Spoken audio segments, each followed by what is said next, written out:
It's not right, it shouldn't be. Someone so close, a part of me, take too soon, no longer here. Suddenly... So in October of 2021, my dad, Melvin Tinker, was diagnosed with pancreatic cancer, and sadly 6 weeks later he died. But those 6 weeks were incredibly precious as we talked and dreamed together of what comes next, of eternity. It will all be transformed, a momentary thing. It might be that you've walked that road before. It might be that you're still on that journey, or it might just be around the corner. Whichever way, I invite you into my story, and may you find the hope that I've been able to cling to through this time. Know you wept, and I felt the pain, lost in the hurt of death's dark frame. There's some peace to know there's a place, no more tears.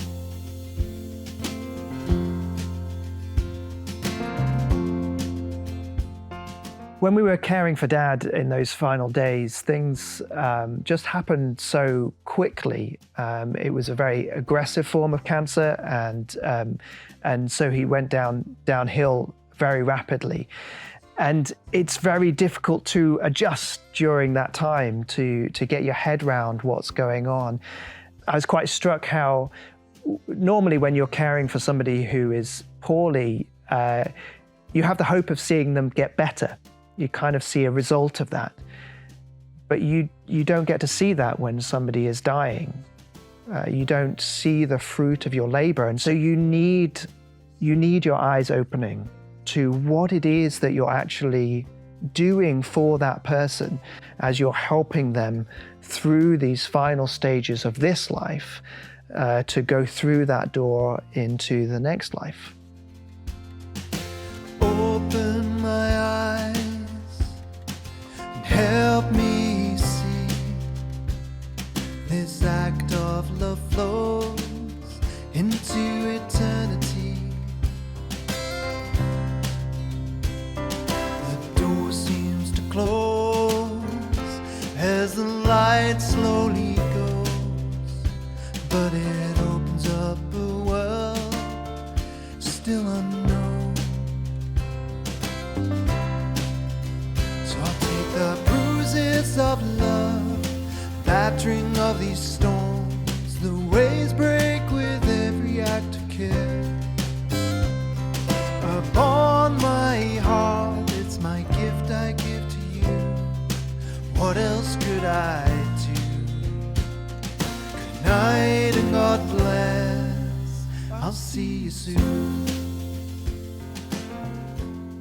A big part of writing the songs that I did in light of Dad's death weren't just me processing my own grief, but I wanted to enable others to acknowledge their own griefs, to be able to reflect on their own story.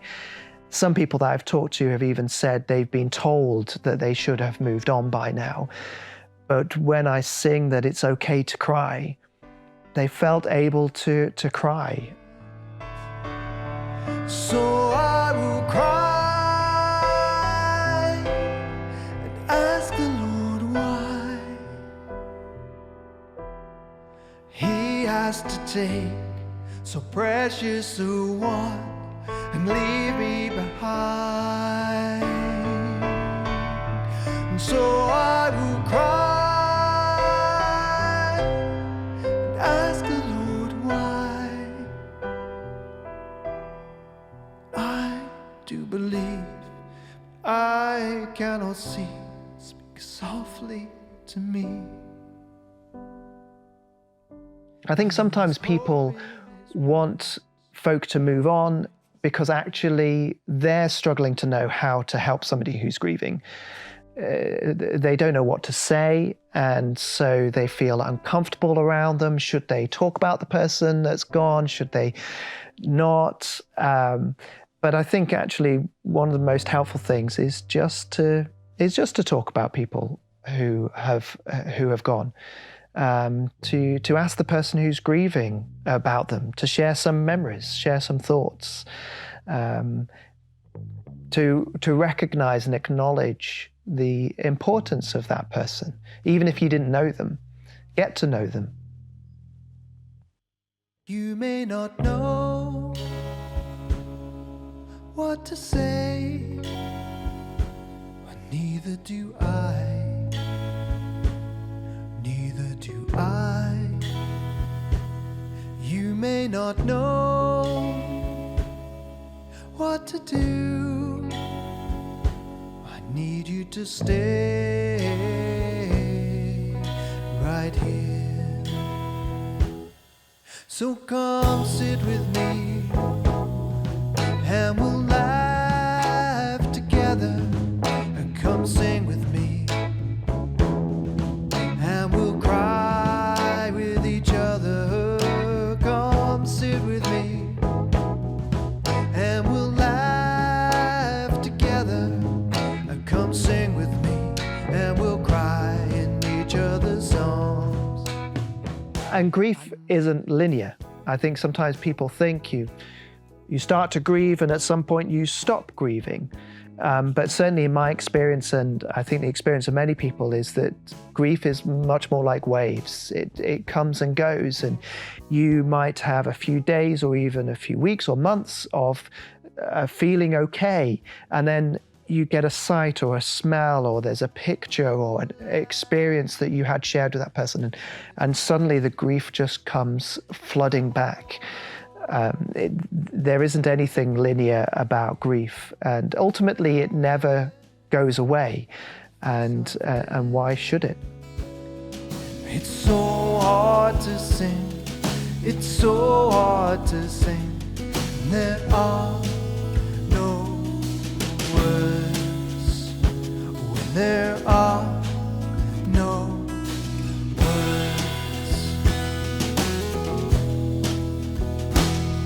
I want to cry out, but nothing will fall. So all that's left is love with nowhere to go. With nowhere to go.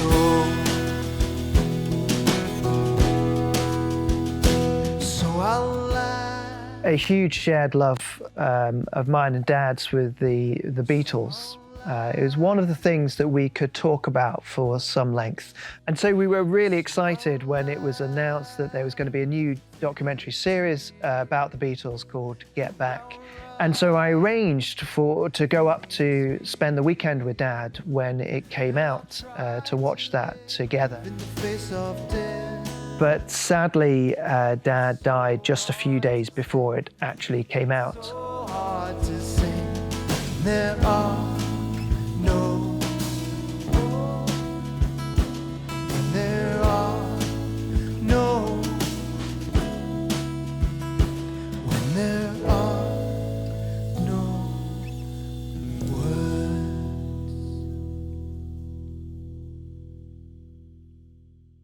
When I was then later watching it on my own, there were so many moments where I could imagine turning to Dad and having a shared moment. Maybe we would have said something, maybe it would have just been a look, but it would have been that thing we could share together and then talk about for hours afterwards. But I can't do that. And that's one of the things I find hardest, and I think where the grief continues to hit me even years later, that there are things I want to share with him and tell him, but I can't. I'd like to tell you, but I can't.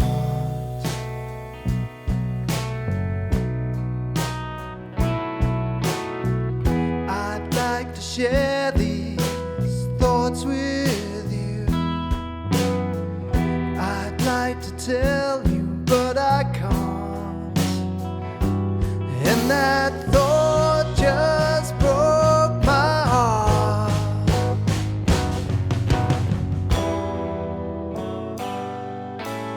I'd like to see you.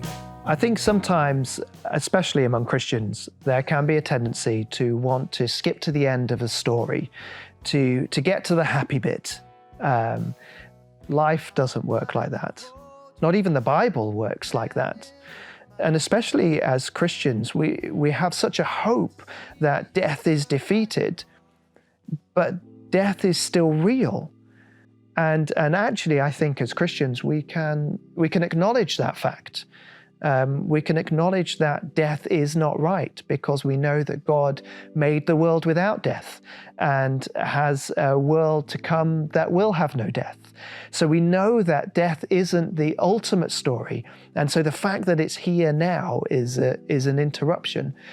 And so grief is our way of acknowledging that part of the story, that something has gone wrong, that there is something not right, there is something that we need rescuing from. And that sets up the wonder of the good news. It's not good news if there's nothing to be rescued from. And this grief, it's not the end of the story. It's part of the story, but it's not the end of the story. Death doesn't get the final word. Every tear and every laugh, their purpose revealed. Every tear and every rip, every broken heart is healed.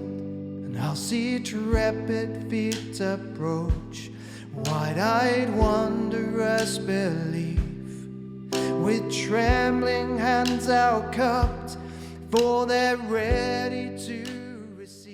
The night that my dad died, he was listening to David Suchet read the Bible. And Mum says that they put it on in 1 John, and she fell asleep at the start of Revelation. And when she woke up, the reading had finished, and Dad had stepped through that door. And for me, that's when my imagination comes alive. To think that Dad had been listening to that vision of eternity, to think of Dad closing his eyes on this world and opening his eyes and seeing his Lord. It blows my mind. I don't have the words for it. No more night, no more pain, blows my mind and shakes my brain, and it sends to me pure shivers of joy, and it sends to me pure shivers of joy, and it sends to me pure shivers of joy, and it sends to me pure shivers of joy, and it sends to me pure shivers of joy, and it blows my fears away.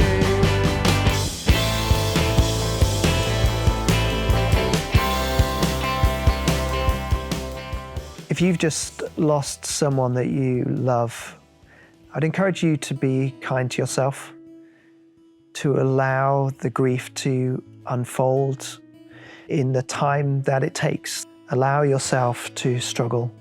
Ask the questions of God. That is okay to do. He's big enough for you to ask those questions. And he loves you like a father loves his child, and will listen to those questions. That we have one who can sympathize with our struggles, and so we can run to him. I'll hear you speak my name. Well done, good and faithful one. Welcome home, my son. I'll hear you speak my name. Well done, good and faithful one. Welcome home,